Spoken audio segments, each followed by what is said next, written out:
My story kicks off back in the States, right in the heart of rural Texas, which I hit up every summer with my family. My dad, all about me getting a taste of his younger days, has me working on his ranch. After these long, grueling work days, I'd ride back to our small town, a solid hour-and-a-half trek on horseback. Following some downtime and catching up with buddies, I went to check my phone for any updates, only to find it missing. After a futile search around town, it hit me. I must have left it back at the ranch. So, there I was, hopping back on the horse for a nighttime ride to the ranch. The path cuts through a massive, untouched prairie. Halfway there, I could tell a dust storm was brewing. Strong winds and that distinct dusty smell. But I kept pushing toward the ranch. Out of nowhere, my horse just froze, panicking, bucking, and kicking. I thought maybe a snake or coyote spooked it, but with the dust swirling around, I couldn't see a thing. The horse lost it, and I got thrown off, watching it bolt into the dust. Stranded in the middle of the prairie. No light. Caught in a dust storm. I was in a tight spot. Then, spotting a light in the distance, I hoped it might be a farmhouse where I could hunker down until morning. After what felt like forever, I made it to the house and knocked. An old man answered, and something about him gave me the creeps. But I shrugged it off and asked if I could crash till daylight. He let me in, gave me some grub, and we sat down with his son, who just started eating without looking up. I heard the old man whisper, "Do not say it. Do not say it." Being Muslim, we say Bismillah before we eat, meaning in the name of God. So, I said it. And just like that, the whole house, the food, the people, all vanished. I was left next to a rundown fence, surrounded by thorny bushes and animal bones, with the dust storm gone.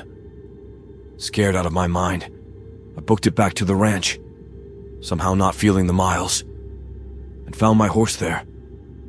I grabbed my phone, hopped on the horse, and made my way back to town.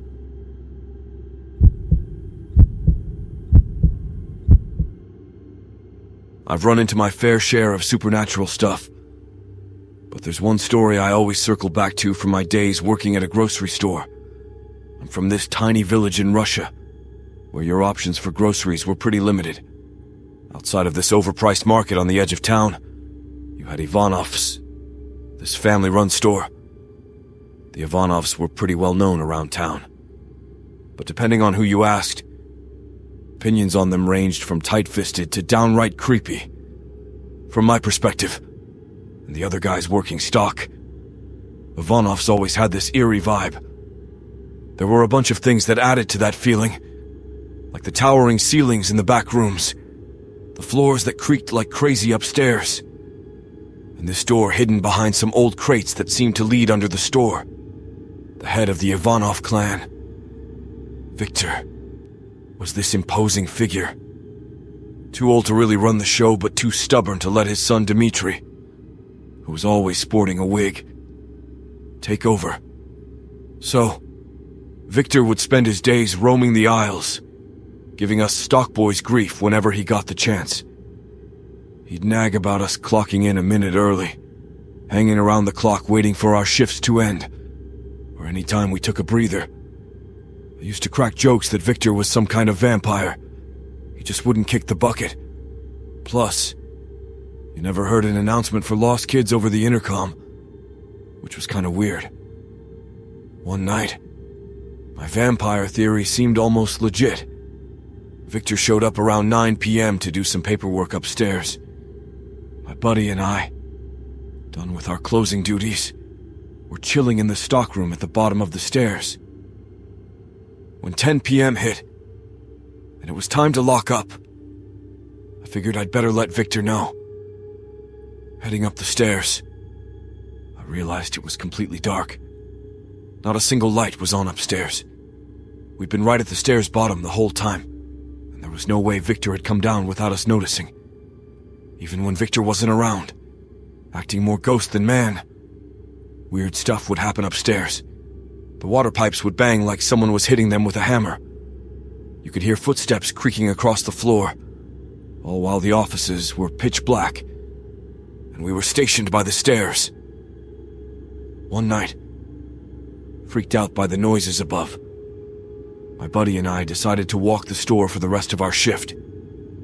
As we were crossing the aisles, a can of peas just randomly fell off the shelf in the veggie aisle. We put it back and kept going.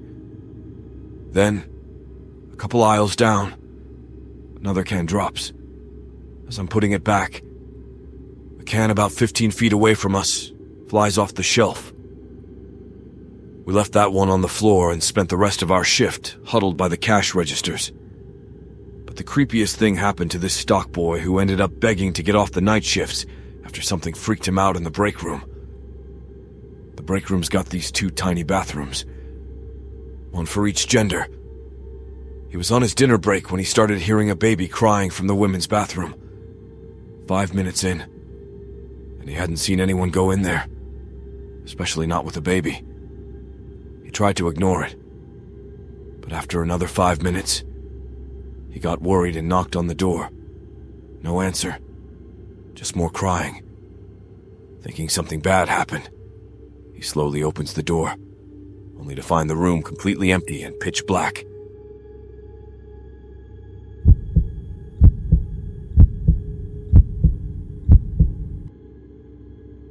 I know this might sound straight out of a Hollywood drama, but the story I'm about to spill went down 24 years ago, and every word of it is the truth. So, after tying the knot, my husband Ali and I snagged this duplex apartment in Iraq, spreading across the 2nd and 3rd floors of our building.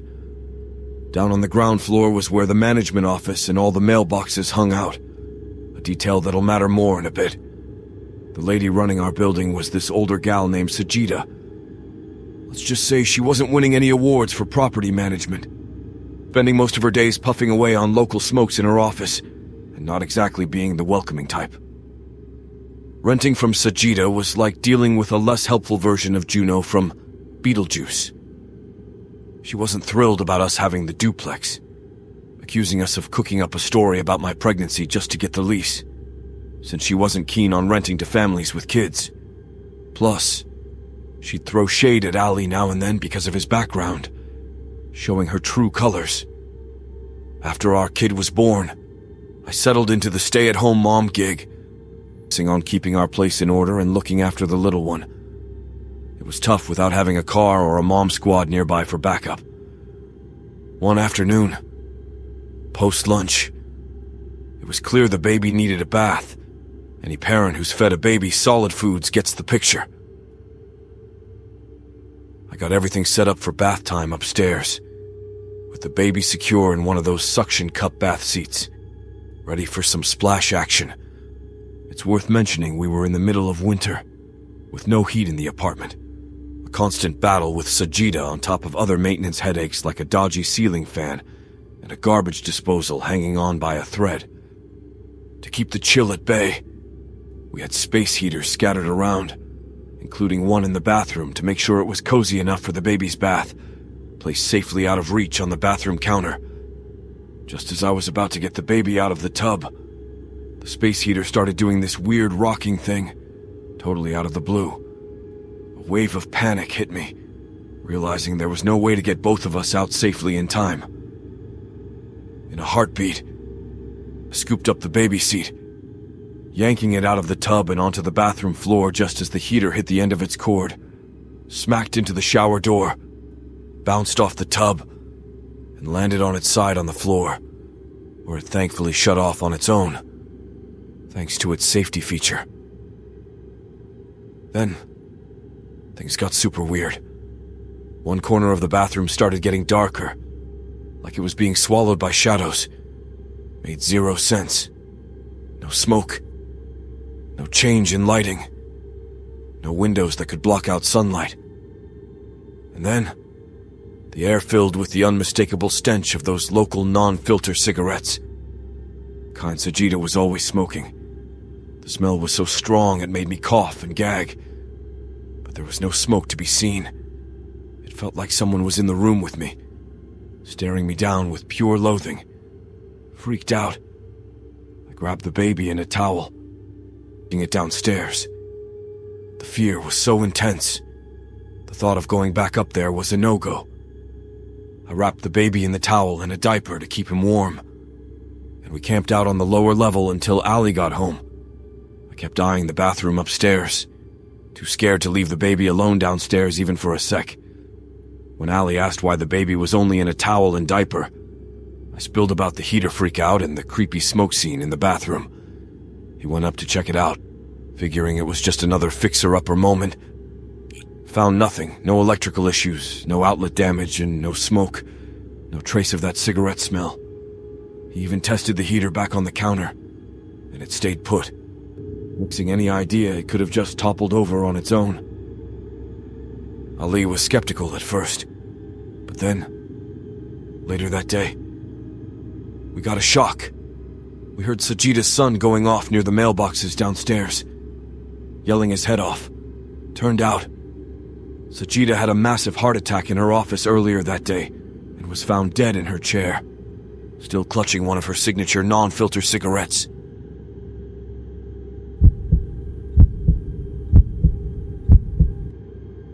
This is a horror story that happened to me in a hostel during my 11th grade, and believe me, every single detail here is true.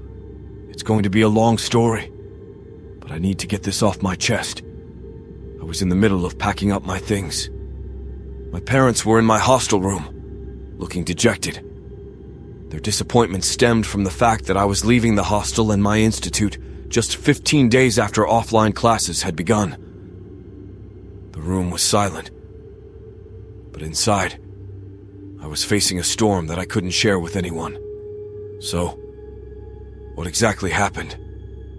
It was during the time when the first wave of COVID was starting to decline, and hostels were finally beginning to reopen. I had mixed feelings about it, excited to finally attend offline classes after a long while, but also anxious about leaving home for the first time.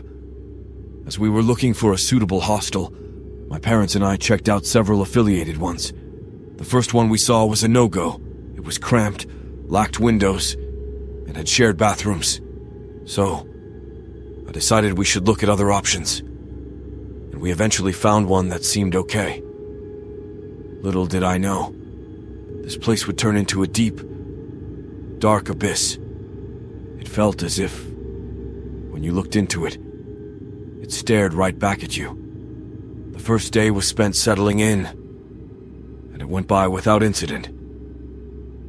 However, the night had other plans. My room was located at the far end of the floor, the very last one on the second floor. I chose it thinking it would be quieter, less prone to disturbances, ideal for studying. So, there I was around 1 a.m., trying to fall asleep but finding it impossible. The silence of the night was almost deafening. My laptop, which was charging on the table next to me, suddenly started playing audio at 1 a.m., giving me quite the scare. After a few seconds, I realized it was playing a lecture from our physics teacher. I figured I must have accidentally left something open. So I shut it down and eventually fell into a deep sleep. That was the last decent sleep I'd get for the next 20 days. I woke up early, around 5:30 a.m., since it was exercise time in our hostel. When I stepped out of my room, I ran into our floor warden. She was generally nice, which was a relief. She asked me why I'd been studying all night and suggested I use headphones next time because, even though the sound was low, she could still hear it during her rounds. I was confused because I hadn't been studying at all. I thought it was a misunderstanding and let it go. But then, the same thing happened the next night. And this time the warden wasn't so understanding. She threatened to confiscate my laptop if it happened again. I argued with her because I was certain I had turned off my laptop. Later, while leaving for the institute, this guy from my building approached me. He was a second-year repeater and had been living there for 3.5 years. We'd never spoken before, but I had seen him around. After chatting for a bit, he asked me if I wasn't afraid. Confused, I asked what he meant. He then told me that my room had been closed to students for 2 years because a student had committed suicide there. The scariest part was yet to come. He said the student had been dealing with depression, but the tipping point was when he was humiliated in front of an entire class of 200 students by our physics teacher for not completing his work and failing to answer questions. Suddenly, everything from the previous nights made sense. The physics lecture playing out of nowhere and the warden's complaints. But I couldn't leave the room due to financial reasons, and the warden refused to change my room. The nights that followed were pure torture. Every little noise, every creak of the wardrobe, every knock on the walls, and from under the bed felt like a heart attack waiting to happen. But things escalated on the 5th night when, at 2 a.m., I heard the loudest bang on the door of the external bathroom, which was right next to my room and for which only I had access. It was so loud that the warden came running, and once again, I was scolded. In desperation, I found a solution. I started playing mild prayers on my phone while sleeping, ensuring they were quiet enough not to disturb others. Believe it or not, it worked, and nothing happened for a few days. However, on the 14th night, I suddenly woke up to find that the prayers had stopped playing. My phone was now at the edge of the room, far from where I had placed it, despite me sleeping with the lights on. In complete horror, I ran to the warden and used her phone to call my parents, begging them to take me home. Hearing the fear in my voice, they agreed to come first thing in the morning. I didn't go back to my room that night and spent the rest of it in a chair next to the night warden's desk, my eyes fixed in the direction of my room. I never told my parents about this, and I never will.